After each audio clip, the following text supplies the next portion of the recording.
Hello everyone, it's cold here, so I'm wearing a coat. And also, I did wear a Captain Marvel fanny pack. You maybe saw it in the thumb, maybe you didn't.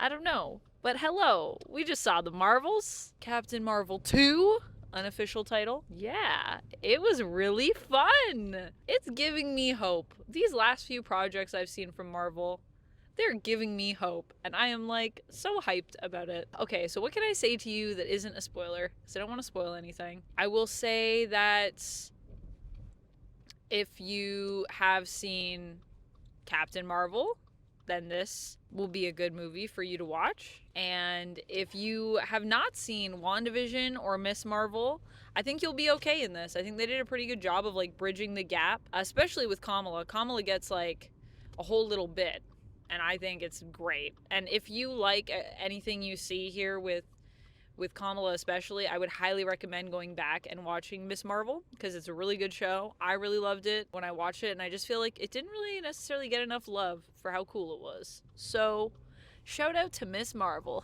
Hey, yeah, this movie. Now I want to call everything a show.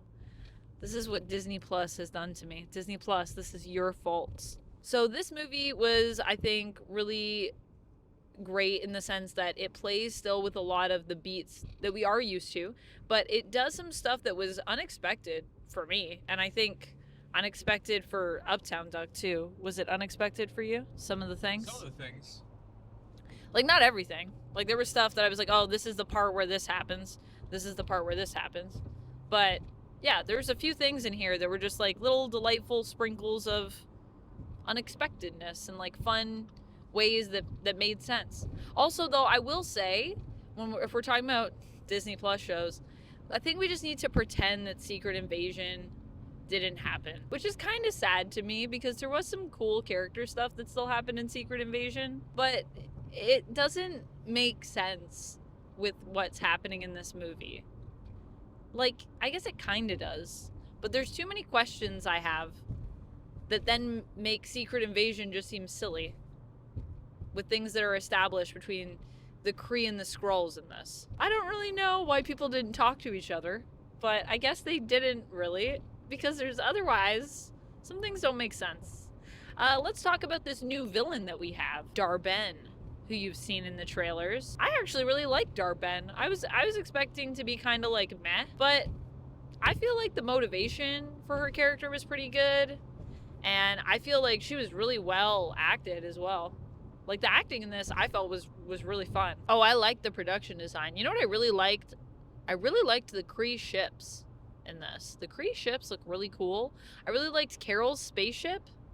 I thought that was really cool too, the inside of that and the way it moves around. The other worlds are really fun. I feel like there's going to be some people that are going to really dislike that, but I liked it. I don't want to spoil anything for people though, but yeah, we go to some other worlds, and one of them in particular, I'll get in more in the full review where I'm not in a car in the dark. I will talk more about the planets in full and what they are in the full review.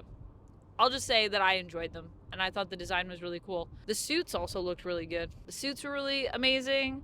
I liked the concept of these three characters kind of coming together and like what that all kind of meant to them. It opens up a lot of possibilities, this movie, for the MCU and where we go next. And that was another thing that I really appreciated about it. It feels like it's actually trying to do some world building, some universe building, some multiverse building.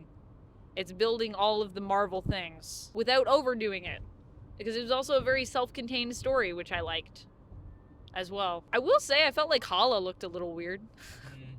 What do you think about that? I mean, I know it's a different Hala than like Captain Marvel, and we didn't really see too much of it. There's a flashback sequence that talks about some stuff that Carol did in between Captain Marvel and this movie in her own journey, and I'm like, I want that movie.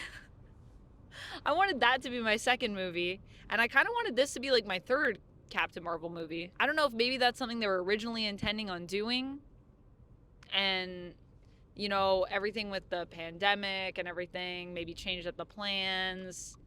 I don't know, but that is something I was a little like, huh, that's interesting. I would have done that as a whole movie myself. I will say, yeah, that they do there's a point where they all talk about, oh, all this lore of all these things that happened, and then you get kind of like quick snippets.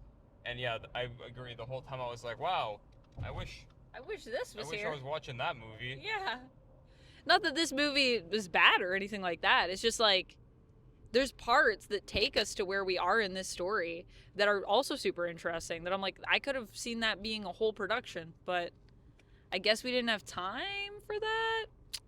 And I mean, I didn't mind that they gave us the flashbacks because we kind of needed them to understand stuff, and they kind of also wove it into the plot, so that was fine. But yeah, it's a little disappointing.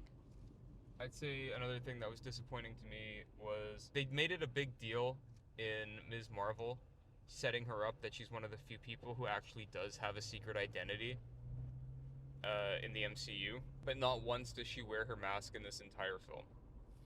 Oh yeah, she doesn't really wear a mask. I mean, she's kind of in space though. Neither does Carol.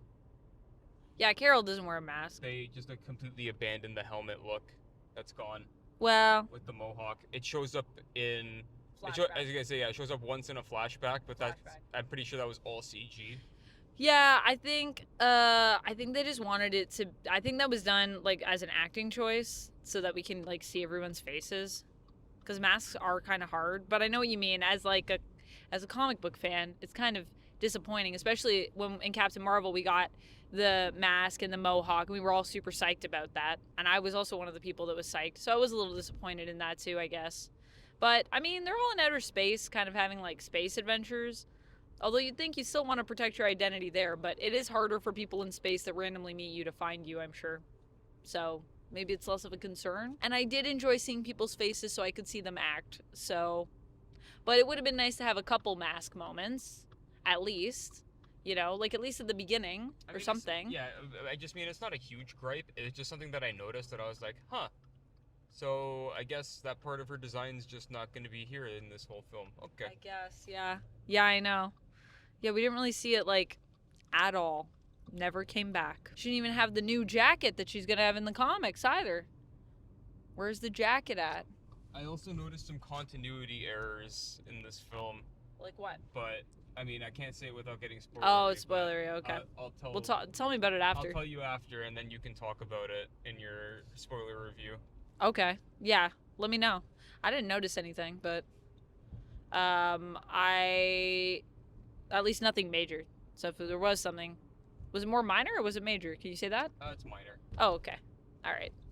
Like, did I just miss something glaring, staring me in the face? No, it's just something that happened. That I just noticed it immediately. I was like, huh. Or just stood out to you? Yeah, I was like, I guess they forgot. Maybe. Okay. Who was on continuity for this film? We'll have to look them up after, call them out. No, I think everyone did a really good job on this movie. I think it was actually really fun. And the one thing I did say is that I feel like for the runtime, they kind of nailed it. Like, this is one of the shortest Marvel movies, or the shortest Marvel movie we've ever had. But I felt like it was good because there weren't any parts that could be cut out. And I feel like in some of the previous movies that we've had in this phase, are we still in the same phase for Marvel? Is this still the same phase? Okay. Yeah, phase 5. So some of the other movies that we've had have had bits that just felt like it was like, why is this here? Like, this whole thing could have been cut, or like could have been done differently and be more efficient with our time. This felt like it had a pretty good pace, and it didn't slow down, and it kept moving, and everything that was in it felt like it fit well. Also, there's a fun little montage that if anyone says we could have cut that montage, I'm going to say no, because it was too fun, and I had a really good time with it. And yeah, I just really loved everyone sort of being in this, and getting to see all of these ladies come together was really, really fun, to be honest. Like, these are heroes that I was really excited when they said we're going to do a Marvels movie, and it's going to be Monica Rambeau, and it's going to be Carol Danvers, and it's going to be Kamala Khan. I was like, that's awesome. And they delivered. So I think overall, my rating for this film would be 7.5 flirkins out of 10 flirkins. I thought long and hard about that. It's somewhere between 7 and 8 for me. It's really fun. I definitely think you should go to the theater and see it. I think it's worth a movie ticket to go enjoy the show, and especially those post-credit scenes. You're gonna need to watch those post-credit scenes. Goodness. What about for you? I can't really give it a fair rating. Because you fell asleep. It's not because I wasn't enjoying the film or I was like, bored. It's been a rough week for me. It's been a rough week for the duck. Duck needed to have a nap. Duck got too cozy. I looked over in his seat and he was like one with the seat, and I was like, uh-oh. It's Betty bye time. All right, friends. Well, that's it for this one. I hope you enjoyed. I'll see you guys in the full review. We'll talk spoilers. And until then, stay nerdy. Higher, further, faster, baby. Bye.